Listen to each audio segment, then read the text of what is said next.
Welcome to the physics class.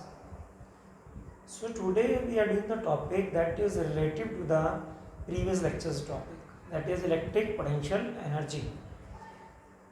In the previous lecture we discussed about the electric potential energy of a system of charges. Today there is a difference on the topic. What is the difference? Today's topic is electric potential energy of charges in external electric field. In external electric field. कल का जो topic था उसमें क्या था कि आप charges को इन्फिनिटी से एक पॉइंट तक लेके आ रहे हो सिस्टम के अंदर, और जितना वर्कडन आपको करना पड़ रहा था that work done is called elastic potential energy of electric potential energy of charges. Okay, यहाँ एक डिफरेंस है, जिन चार्जेस को अब आप उठा के ला रहे हो जिस सिस्टम में, उस सिस्टम में पहले एक इलेक्ट्रिक फील्ड लगा हुआ है। उस सिस्टम में पहले क्या लगा हुआ है? इलेक्ट्रिक फील्ड लगा हुआ है। Suppose this is the system in which you have to bring the charges present at infinity. मान लीजिए हमारे पास एक ही चार्ज है अभी Q1 that is at infinity, उसको हमने उठा के इस इन्फिनिटी तक लाना है अपने को, इन्फिनिटी से सॉरी एक पॉइंट तक लाना है, और वो पॉइंट एक सिस्टम के अंदर है और उस सिस्टम में एक इलेक्ट्रिक फील्ड लगा हुआ है पहले से। What is the meaning of electric field? Electric field लगा हुआ है इसका मतलब इलेक्ट्रिक फील्ड एक चार्ज का होता है, इसका मतलब कोई चार्ज पहले से प्रेजेंट है। फर्स्ट चार्ज को लाने से पहले सिस्टम में कोई चार्ज पहले से प्रेजेंट है। Okay, it means first charge को लाने में वर्कडन जीरो नहीं होगा। प्रीवियस लेक्चर में जो हमने टॉपिक किया है उसमें यहाँ कोई इलेक्ट्रिक फील्ड नहीं था, पहले सिस्टम खाली था, कुछ भी नहीं था, तो उसमें फर्स्ट चार्ज को लाने में वर्कडन कितना था? Zero. But in today's topic work done will not be zero in bringing first charge from infinity to a point in electric field in a system, because there is an external electric field in the system previously present before bringing Q1 charge from infinity to the system. Okay, so work done in bringing Q1 charge from infinity to point P in system. आप Q1 charge को infinity से system के किसी एक point पे लेके आ रहे हो, लेकिन एक चीज ध्यान रखना, इलेक्ट्रिक फील्ड प्रेजेंट है सिस्टम में पहले। तो अगर इलेक्ट्रिक फील्ड प्रेजेंट है तो इसका मतलब चार्ज प्रेजेंट है कोई ना कोई पहले, चार्ज की वजह से इलेक्ट्रिक फील्ड होता है। अगर इलेक्ट्रिक फील्ड है चार्ज की वजह से, चार्ज प्रेजेंट है तो पोटेंशियल भी होगा। इट मीन्स चार्ज अगर प्रेजेंट है पहले जिसकी वजह से इलेक्ट्रिक फील्ड है, तो एक चार्ज की वजह से पोटेंशियल भी होगा उस पॉइंट पे, क्योंकि एक चार्ज एक पॉइंट पे इलेक्ट्रिक फील्ड भी लगाता है और पोटेंशियल भी लगाता है, तो इलेक्ट्रिक फील्ड होगा तो पोटेंशियल भी होगा। इट मींस जो फर्स्ट चार्ज को लाने में वर्कडन है वो आपको फर्स्ट चार्ज जो उससे पहले चार्ज पड़ा है उसके पोटेंशियल के अगेंस्ट करना ही पड़ेगा। Okay, let Q charge is present in system. System में Q चार्ज पहले से प्रेजेंट है। ओके, अगर Q चार्ज प्रेजेंट है तो उसका इलेक्ट्रिक फील्ड होगा तो उसका पोटेंशियल भी होगा। और वर्कडन का क्या फॉर्मूला कल हमने किया था? पोटेंशियल का क्या फॉर्मूला होता है? Work done by charge. तो वर्कडन का क्या हो जाएगा? Charge into potential. वर्कडन का फॉर्मूला क्या हो जाएगा? Charge into potential. चार्ज कौन सा? जो आप लेके आते हो, और पोटेंशियल जो पहले से प्रेजेंट है पोटेंशियल सिस्टम में वो। तो चार्ज प्रेजेंट है Q और चार्ज आप लेके आ रहे हो Q1, so what will B work done? Work done हो जाएगा चार्ज आप कौन सा लेके आ रहे हो? Q1, और पोटेंशियल किसकी वजह से? जो चार्ज पहले प्रेजेंट है दैट इज Q। तो Q चार्ज की वजह से पोटेंशियल है तो उसको हमने V लिख दिया। इट मींस फर्स्ट चार्ज को लाने में वर्कडन कितना हुआ? That is Q1V। What is V here? V is potential at point P due to Q charge present in system. जो सिस्टम में Q चार्ज प्रेजेंट है उसकी वजह से जो पोटेंशियल है P पॉइंट पे पहले से ही वो V है। तो वर्कडन का क्या फॉर्मूला होता है? चार्ज जो आप लेके आ रहे हो इनटू पोटेंशियल, पोटेंशियल जो प्रीवियसली प्रेजेंट है, तो प्रीवियसली पोटेंशियल प्रेजेंट है, so what will be work in bringing first charge from infinity to the point P, that is Q1V, और जो वर्क डन होता है वही इलेक्ट्रिक पोटेंशियल एनर्जी कहलाती है। So what will B electric potential energy, that is Q1V। तो अगर हमारे पास एक सिंगल चार्ज हो, उसको आप सिस्टम में ला रहे हो in the presence of external electric field, so potential energy will be Q1V। Previous जो हमने टॉपिक किया था लास्ट लेक्चर में, उसमें फर्स्ट चार्ज को लाने में वर्क डन 0 था, क्योंकि फर्स्ट चार्ज को लाने से पहले कोई भी चार्ज उसमें प्रेजेंट नहीं था, so work done was 0।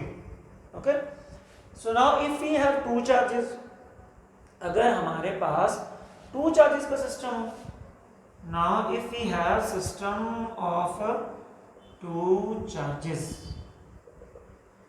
if we have system of two charges, this was the system of only single charge, now we have a system of two charges. If we have a system of two charges, then what will happen, first charge we will bring from infinity to P, Q1, उसको लाने में work done ये हुआ Q1 भी potential energy, second को लाने में work done, अब जब सेकंड चार्ज आप लेके आओगे, उसको लाने में जो वर्क डन किया गया, that work done is against, किस किस के अगेंस्ट होगा वो वर्क डन, जो इलेक्ट्रिक फील्ड प्रेजेंट है उसके भी अगेंस्ट होगा। ओके, मतलब इलेक्ट्रिक फील्ड का जो Q चार्ज प्रेजेंट है उसके भी अगेंस्ट होगा। अब Q2 को लाने से पहले Q1 चार्ज भी प्रेजेंट है, इट मींस Q2 लाने में जो वर्क डन है वो दो चार्जेस के अगेंस्ट होगा, एक Q जो पहले प्रेजेंट था जिसकी वजह से इलेक्ट्रिक फील्ड लगा हुआ है, और Q1 जो आप पहले लेके आए हो। Okay, so this is the point S, जहां पे आपने Q2 को लेके आना है, इस पे कौन कौन पोटेंशियल लगाएगा, एक तो ये वाला चार्ज लगाएगा, एक ये लगाएगा, सो दो पोटेंशियल हो जाएंगे। Okay, now work done in bringing Q2 from infinity to S, okay, will be, क्या होगा वर्क डन, दैट इज 2 लिख लेते हैं उसको, W2 किसके किसके अगेंस्ट होगा, पोटेंशियल कौन कौन सा लगेगा, एक पोटेंशियल तो लगेगा V किसकी वजह से, जो चार्ज Q प्रेजेंट है, प्लस V1 किसकी वजह से, V1 लगा जो आप Q1 चार्ज आप पहले उससे Q2 से पहले Q1 लेके आए हो ना, तो उसकी वजह से जो पोटेंशियल लगा दैट इज V1। तो वर्क डन क्या होता है, पोटेंशियल इनटू चार्ज, पोटेंशियल तो ये टोटल हो गया, इनटू चार्ज आप जो लेके आ रहे हो, कितना चार्ज लेके आ रहे हो, दैट इज Q2, तो इट मींस Q2V हो गया ये, प्लस Q2V1 हो गया। Okay, V1 is the potential due to first charge Q1 charge, और एक पॉइंट चार्ज की वजह से पोटेंशियल कितना होता है, ये W2 किसी इलेक्ट्रिक फील्ड वाले के अगेंस्ट तो यही रहेगा, प्लस किसी चार्ज की वजह से जो पोटेंशियल है that is 1/4 pi epsilon not Q1/R12, that is Q1/R12, this is the potential due to first charge. So अगर Q1 है तो Q2 भी मल्टीप्लाई करके लिख दो, सो this is the work done against the first charge Q1 charge, so this will be the second work done, total work done. So what is the total work done now in bringing two charges, W1 plus W1 क्या था, that is Q1V, W2 में एक तो electric field के against तो ये हुआ, plus first charge के अगेंस्ट ये हुआ, 1/4 पर epsilon not Q1 Q2 by R12। So this is the total potential energy of a system of two charges, total potential energy for a system of two charges। जो कल हमने topic किया था उसमें क्या था, इलेक्ट्रिक फील्ड पहले present नहीं था तो कोई पोटेंशियल पहले प्रेजेंट नहीं था, तो उसमें क्या होता, ये पोटेंशियल 0 होता, ये भी पोटेंशियल 0 होता, क्योंकि ये जो प्रीवियस प्रेजेंट है उनका है, तो क्या था हमारा आंसर, यही था 1/4 पर epsilon not Q1 Q2 by R12। अगर हमारे पास तीसरा भी चार्ज होता तो तीसरे चार्ज का वर्क डन किस किस के अगेंस्ट होता, तीसरे चार्ज का वर्क डन पहले का यो का इतना तो होता ही, दो का, तीसरे का इलेक्ट्रिक फील्ड के अगेंस्ट, फर्स्ट चार्ज के अगेंस्ट, सेकेंड चार्ज के अगेंस्ट। ओके, तो हम लिख देते उसको W3 क्या बनता, एक तो इलेक्ट्रिक फील्ड के against that is Q3V, plus first charge के अगेंस्ट, फर्स्ट चार्ज के पोटेंशियल के against that is Q3V1 plus Q3V2। Okay, ये होता हमारे पास, इसकी हम वैल्यू लिख दें Q3V, ये तो इलेक्ट्रिक फील्ड वाला तो एज इट इज रहेगा, V1 due to first charge, तो ये क्या बन जाता 1/4 pi epsilon not Q1 Q3 by R13, ये क्या बन जाता 1/4 pi epsilon not Q2 Q3 by R23, ये थर्ड की वजह से आ जाता, थर्ड की वजह से इसमें प्लस कर देते, टोटल पोटेंशियल एनर्जी आ जाती। तो जितने भी चार्जेस हमारे पास हों और एक्सटर्नल इलेक्ट्रिक फील्ड पहले लगा हो, तो एक चीज उसमें एक्सटर्नल इलेक्ट्रिक फील्ड के अगेंस्ट जो वर्क डन है वो भी ऐड अप हो जाता है। So this was the topic for today, that is electric potential energy of charges in external electric field. If external electric field is present, what will be the total potential energy? Okay, I hope you all understood the topic and you can differentiate between the previous topic of yesterday and today's topic. So our next topic is electric potential energy of electric dipole in external electric field. अब हम क्या कर रहे हैं कि electric field है हमारे पास एक्सटर्नल, ये इलेक्ट्रिक फील्ड लगा हुआ है in this direction. This is uniform electric field. We are representing by parallel and equally spaced electric field lines. Okay, so this is the direction of electric field. Electric field is this. Now we have placed an electric dipole in external electric field. So we have placed an electric dipole like this, and dipole consists of equal and opposite charges separated by a distance of 2a. This is called electric dipole. Electric dipole is AB. Okay. So electric field की direction, electric field direction positive से negative होती है. So this is the positive charge and this is the negative charge. Positive से negative ये electric field की direction है. जब भी कोई चार्ज इलेक्ट्रिक फील्ड में रहता है तो उसके ऊपर एक फोर्स लगता है. यहाँ पे भी फोर्स हमने टॉपिक किया हुआ पीछे किया. जब हम इलेक्ट्रिक डायपोल को इलेक्ट्रिक फील्ड में रखते हैं तो उसके ऊपर एक टॉर्क लगता है. ओके, बट डायपोल की डायरेक्शन क्या होती है? Negative to positive. That is the direction of P and that is the direction of E. So there is an angle theta. This is also direction of E. यहाँ भी हम represent कर सकते हैं ये P. So एंगल कितना है? ये थीटा. तो इट मीन्स डाइपोल जो है वो इलेक्ट्रिक फील्ड से थीटा डिग्री एंगल पे रखा हुआ है. Let a dipole is placed at angle theta with electric field. Electric field से थीटा एंगल है इलेक्ट्रिक डाइपोल का. मतलब डाइपोल मोमेंट और ई में जो एंगल है पी और ई में, दैट इज थीटा. जब कोई इलेक्ट्रिक डाइपोल इलेक्ट्रिक फील्ड में रखा जाता है, एक टॉर्क लगता है उसके ऊपर. हम पीछे टॉपिक कर चुके हैं. टॉर्क उसको रोटेट करवाएगा. Okay, torque acting on an electric dipole. Torque acting on an electric dipole that is given by P E sine theta. जिसको नहीं ध्यान जाके वीडियोस देखिए टॉर्क की. सो this is torque acting on electric dipole in electric field. जब electric field में रखता है तब उसके ऊपर टॉर्क लगता है. That is P E sine theta is the torque acting on electric dipole. इस टॉर्क का काम क्या है? टॉर्क रोटेट करवाएगा डाइपोल को, डाइपोल मूवमेंट को, डाइपोल को इन the direction of electric field. It means dipole ऐसे रखा आपने तो ये टॉर्क क्या करेगा? उसको इलेक्ट्रिक फील्ड की डायरेक्शन में रोटेट करवाएगा ऐसे. ओके, सपोज ये रोटेट करवाने के बाद टॉर्क ने उसको ऐसे कर दिया. सो कितना एंगल डिस्प्लेस हो गया? That is D theta. पहले ये था ना एंगल, स्टार्टिंग में ये थीटा 1 था. मान लेते हैं हम थीटा 1 थीटा था. तो जो एंगल अब बचा वो थीटा 2 है. तो हमारा रोटेशन कहाँ से कहाँ होगी? थीटा 1 से थीटा 2. कितनी डिस्प्लेसमेंट हुई? That is D theta. क्या लिखेंगे हम उसको? This torque will rotate the dipole in the direction of electric field through an angle d theta. Through an angle d theta. d theta angle को उसने rotate करवा दिया. अब किसी भी चीज को मूव करवाने में वर्क डन करना पड़ता है. ओके, और वर्क डन का फॉर्मूला क्या होता है? Force into displacement. Force into displacement. Force into displacement तब होता है जब बॉडी स्ट्रेट चल रही हो. यहाँ बॉडी स्ट्रेट नहीं चल रही, रोटेट कर रही है. रोटेट में जो वर्क डन होता है that is torque into angular displacement. Force की जगह टॉर्क आ जाता है और लीनियर डिस्प्लेसमेंट की जगह एंगुलर डिस्प्लेसमेंट. सो वर्क डन कितना होगा? Work done in rotating the torque that is dw torque into d theta. Torque जो फोर्स उसको रोटेट करवाता है. वर्क डन का फॉर्मूला क्या होता है? Force into displacement. वो था लीनियर में. अगर बॉडी चल रही है तो हम किसी बॉडी पर फोर्स लगा रहे हैं और वो सीधा मूव करे. लेकिन यहाँ रोटेट कर रही है तो रोटेशन में फोर्स की जगह टॉर्क आ जाता है और डिस्प्लेसमेंट अगर स्मॉल है, D theta is the small displacement, इसलिए वर्क डन भी स्मॉल होगा। तो putting the value of torque that is P E sine theta d theta, P E sine theta d theta. ये तो सिर्फ डी थीटा के according हुआ कि डी थीटा रोटेट करवाने में कितना वर्क डन हुआ।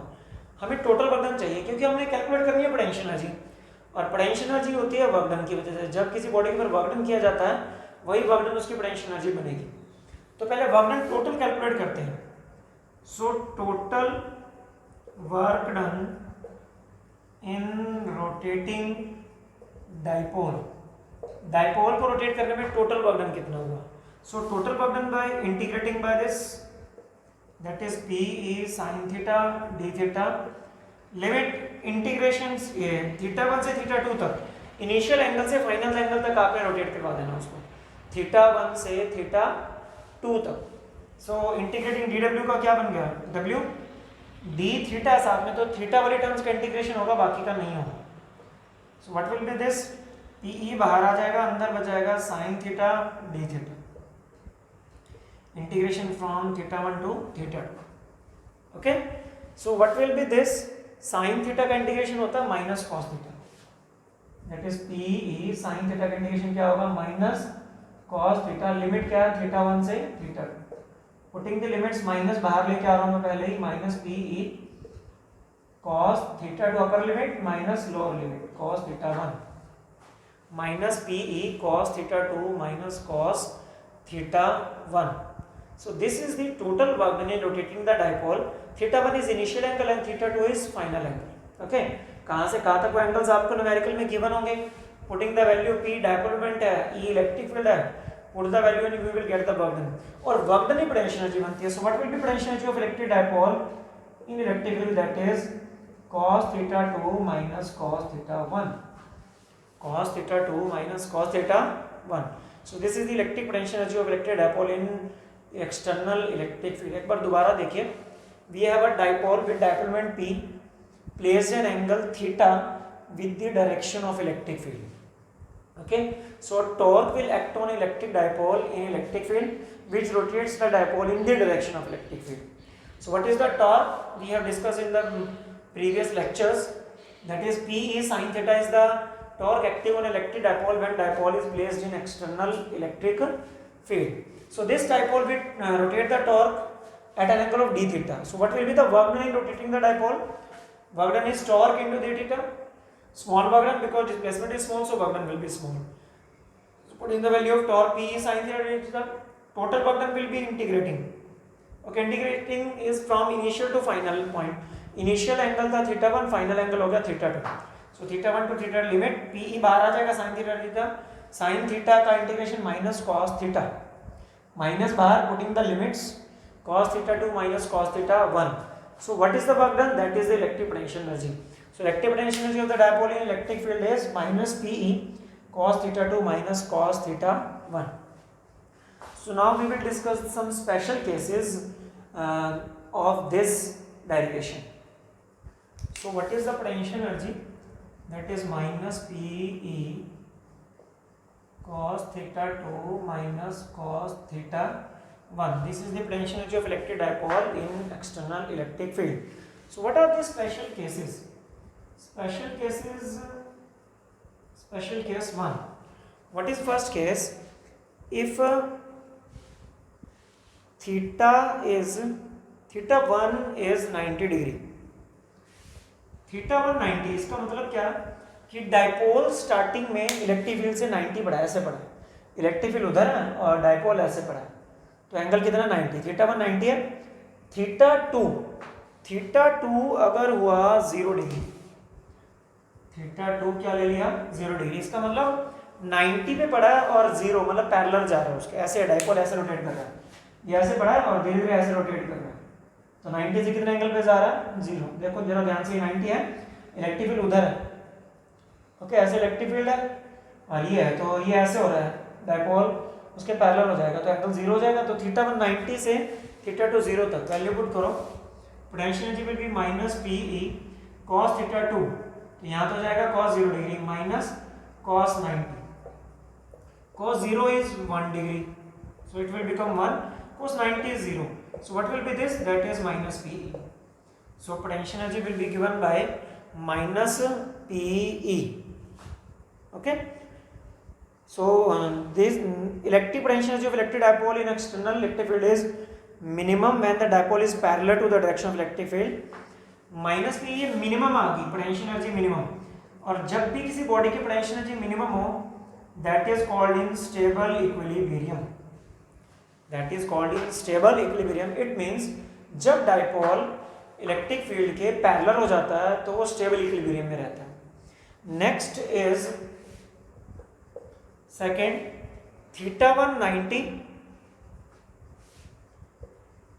और थीटा 2 भी 90. इसका क्या मतलब है कि रोटेट ही नहीं किया. cos 90 आप यहाँ पुट करोगे दोनों में तो ये हो जाएगा cos 90 माइनस cos 90, और cos 90 होता है 0, 0 minus 0, so potential energy will be 0. Potential energy 0 का मतलब क्या, कोई वर्क डन नहीं हुआ क्योंकि वर्क ही पोटेंशियल एनर्जी में कन्वर्ट होता है. पोटेंशियल एनर्जी 0 का मतलब है यहाँ पे कोई भी वर्क डन नहीं हुआ, so no work will be done, क्योंकि एंगल ही चेंज हुआ, एंगल ही चेंज, रोटेट नहीं हुआ तो वर्क डन नहीं हुआ, और वर्क डन नहीं हुआ तो इसका मतलब पोटेंशियल एनर्जी नहीं बनेगी. सो नेक्स्ट इज 0 होती है इस केस में potential energy. Third case is if theta 1 is 90 degree but theta 2 is 180 degree. 90 से 180 आप उसको लेके गए, सो what will potential energy, that is minus PE cos theta 2. Theta 2 is 180 degree, cos theta 1 that is 90 degree. So what it will be, cos 180 is minus 1 minus cos 90 is 0. So minus 1 अंदर बचा, minus बाहर आएगा, plus हो जाएगा, so it will be PE. तो potential energy हो जाएगी PE, और P पोटेंशियल एनर्जी है मैक्सिमम आएगी, और जब मैक्सिमम होती है तो अनस्टेबल इक्विलिब्रियम होता है. मैक्सिमम क्या है, अनस्टेबल इक्विलिब्रियम. जब पोटेंशियल एनर्जी मिनिमम होती है तो equilibrium of the body is called stable, और जब पोटेंशियल एनर्जी मैक्सिमम होती है the equilibrium of the body is called unstable. So अगर एंटी पैरेलल पड़ा डाइपोल तो अनस्टेबल इक्विलिब्रियम में होता है, अगर पैरेलल पड़ा तो स्टेबल इक्विलिब्रियम में होता है. So these are the some special cases okay of electric potential energy in of electric dipole in external electric field. So now we are discussing the units for electric potential energy. As we know the SI unit of every type of energy is joule, represented by the symbol J. But there is another unit that is called electron volt, EV. Electron volt. We can use it for electric potential energy. What is the conversion of electron volt into joule? So keep it in mind that 1 electron volt can be represented as 1 electron multiplied by 1 volt. So what will be the value of 1 electron? 1 electron having a charge of 1.6 into 10 to the power minus 19 coulomb into 1 volt. So it will become 1.6 into 10 to the power minus 19 coulomb volt. Coulomb volt is called joule. Why? Look at this. What is the formula of potential? That is work done upon charge. Okay. So what will be the formula for work done? That is QV. Q having SI unit of coulomb, potential having a unit of volt. So coulomb volt is the SI unit of work done, that is joule. So coulomb volt can be represented as joule. From this we can conclude that 1 electron volt equals 1.6 into 10 to the power minus 19 joule. 1 electron volt equals 1.6 into 10 to the power minus 19 joule. So in the numericals you can use this conversion. If we have the value of energy in electron volt, you can convert it into SI unit, that is joule, by multiplying 1.6 into 10 to the power minus 19. And if we have the energy in joules and we have to convert it in electron volt, so what we have to do, divide the given value by 1.6 into 10 to the power minus 19. So this was all about the today's topic. Today we discussed the electric potential energy of electric dipole, electric potential energy of charges in external electric field, and the units for electric potential energy. I hope you all understood the topic, and now in the next lecture on Monday we will do the numericals based on electric potential energy. That is the important numerical of this chapter. Okay, so do practice, do prepare notes at home. Thanks and have a nice day.